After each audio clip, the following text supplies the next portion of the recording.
Hey guys, welcome back to my channel, Keeping Up with Kiki. This is my self-love journey video series for 2020. Those who are returning watchers, thank you so much. And if you're new to my channel, please do check out the previous videos that I've uploaded. So yeah, let's get straight into this week's video. So this week, we're going to be talking about a few topics that are very near and dear to my heart. And I'm very passionate about. So before I even get into that video, let me just tell you a little bit about why I'm producing these videos in 2020. I hope that these videos are inspiring you, are motivating you, and even touching some of you guys' heart. Even if I'm able to reach out to one person, I'll be happy to know that, you know, I'm making a difference. I'm here, I'm on my journey. Everybody's journey is different, but I'm happy that I can help in any way that I can. So this week's video is inspired by the letter L, and a few of the topics that we're going to be discussing today are very near and dear to my heart. So let's just get straight into it. As you know, we start off every video with a quote inspired by the week's letter, which is L this week. So today's quote goes something like this: someone's opinion of you does not have to become your reality. And that's by Les Brown. For anyone that doesn't know Les Brown, he's a motivational speaker. I will definitely add some of his videos in the playlist that I've got for you guys. I've included some inspirational videos there for you guys along your journey just to take a look at, and something to kind of get you going. So anyway, let's get into today's video, inspired by the letter L. Long before I suffered with depression, I suffered from loneliness. As a child, I was the last of 5 siblings.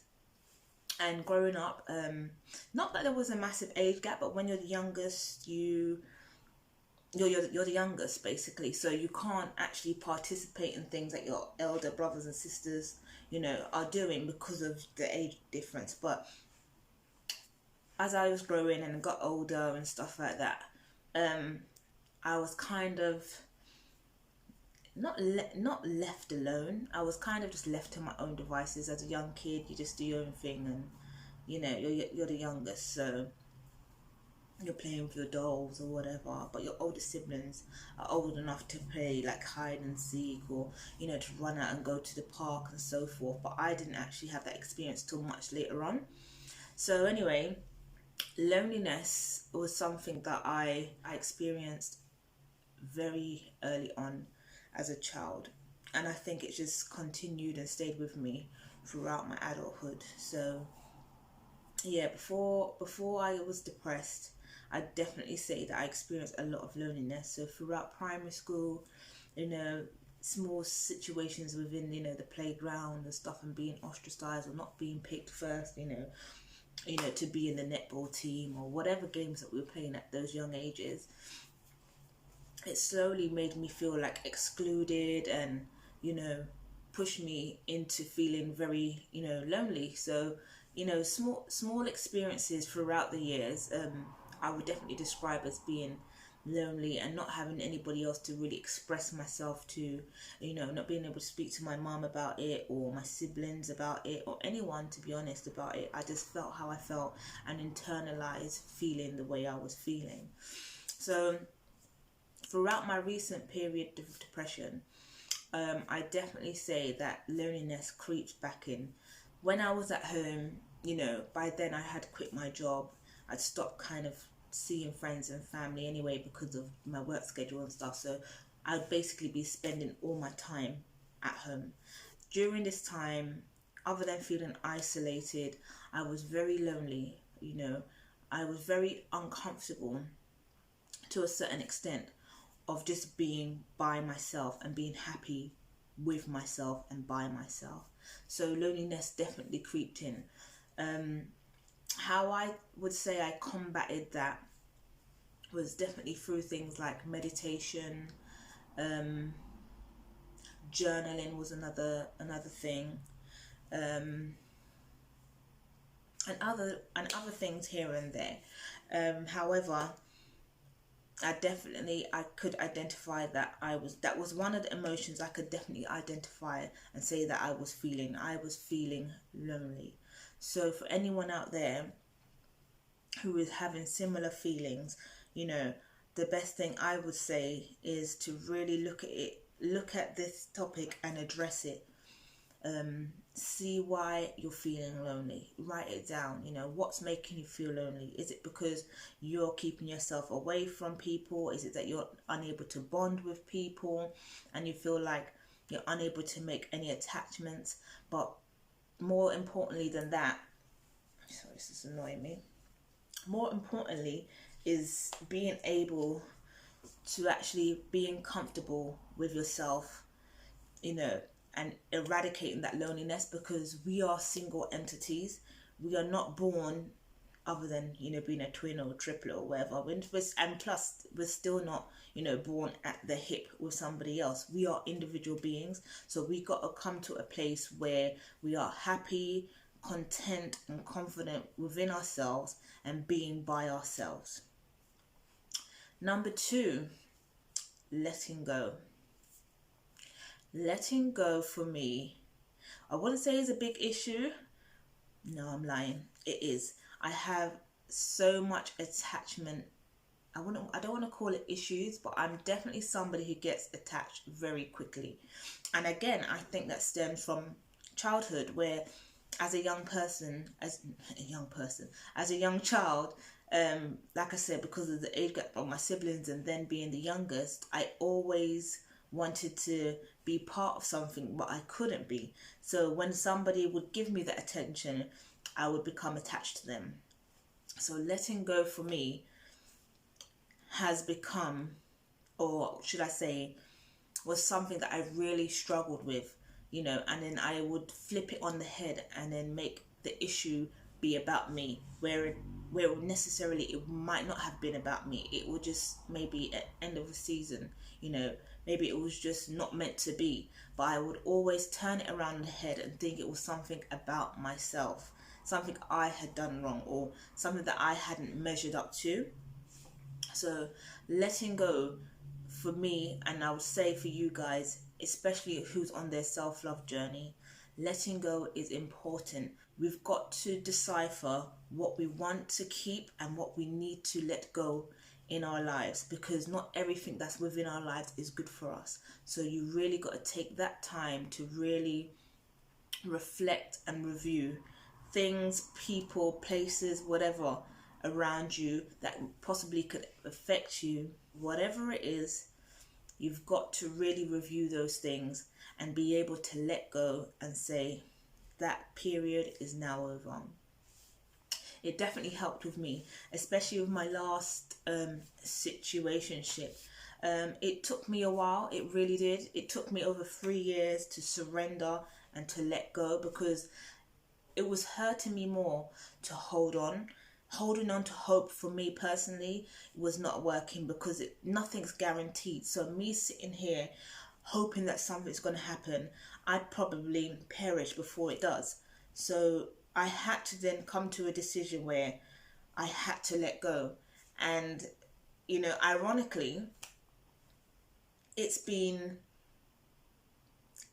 actually been a great transitioning point for me, because since I decided I'm not going to wait anymore, I'm not going to hold on to this, or I'm not going to hold on to the hope of something happening, I actually feel much more happier. I'm able to wake up every day and not have that thought or person on my mind and think to myself, what is it that I'm going to do today for me? What am I going to do today in general? You know, it's not, oh, is that person going to be calling me today? I wish that person would text me. I wonder what that person's doing. You know, where is that person? It's none of those, you know, what if, shoulda, coulda, woulda feelings. And it's been the greatest experience so far in this self-love journey for me. Letting go works. Letting go works. So if you're still holding on to anything, guys, please, please, please, let go, surrender first, and let go. Whatever's meant to be will be. I'm a big believer in those kind of things, you know. There's a season, reason of, yeah, I'm going into too much right now. I'm not qualified to do all of that. But anyway, there's a reason why this has happened. Let it unfold how it's supposed to unfold. Don't hold on to anything. And just, yeah, and just move on. No, not even, yeah, well, move on, number one, or just keep moving.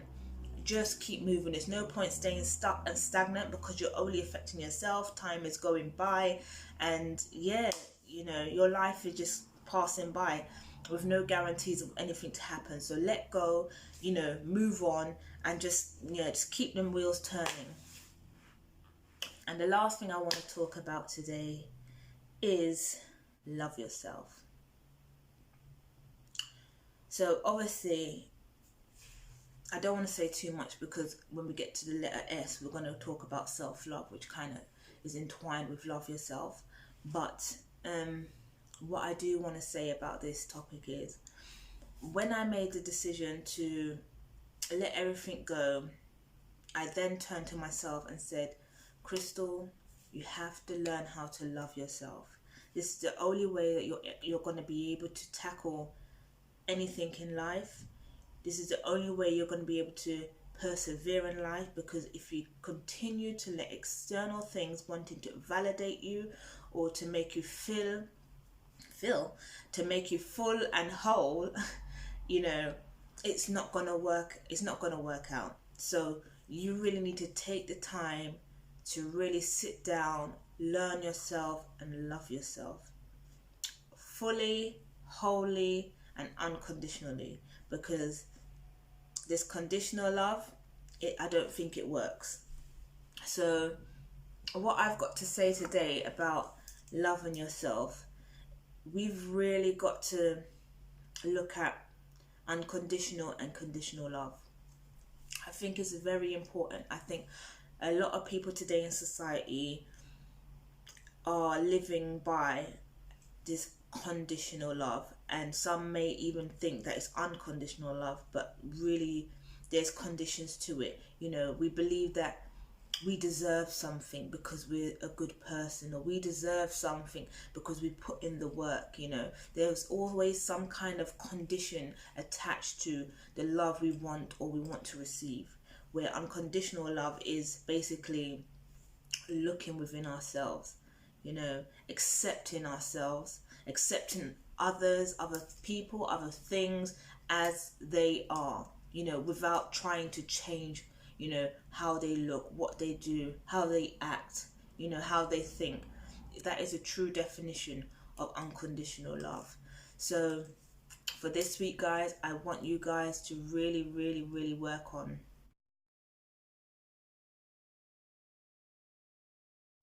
So back in June 2018, I came across this book, The 5 Love Languages by Gary Chapman.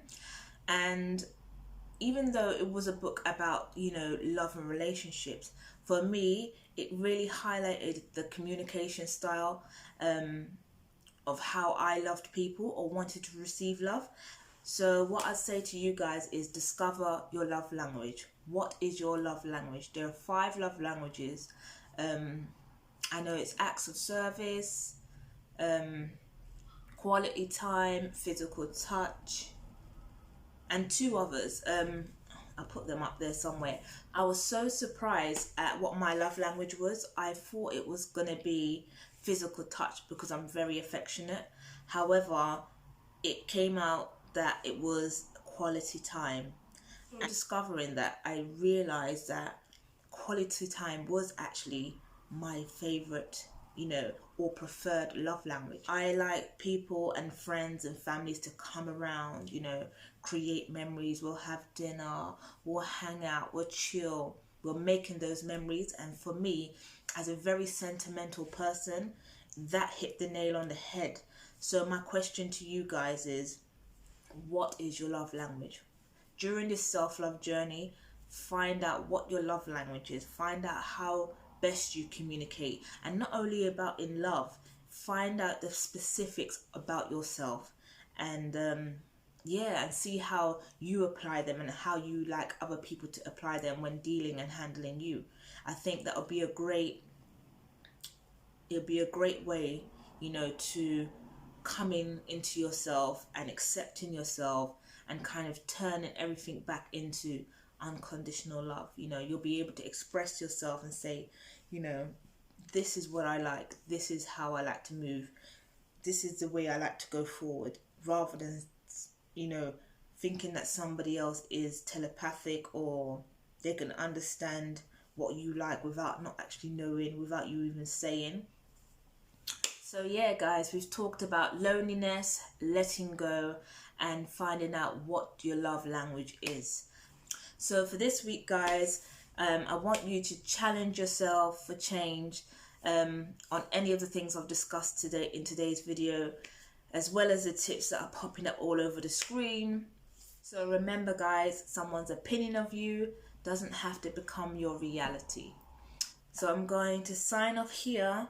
Next week's video is going to be inspired by the letter Z or Z or Z, or however you say it across the world. And yeah, thank you so much for watching this video. Please like, share and subscribe, and I will see you next week Sunday. Take care.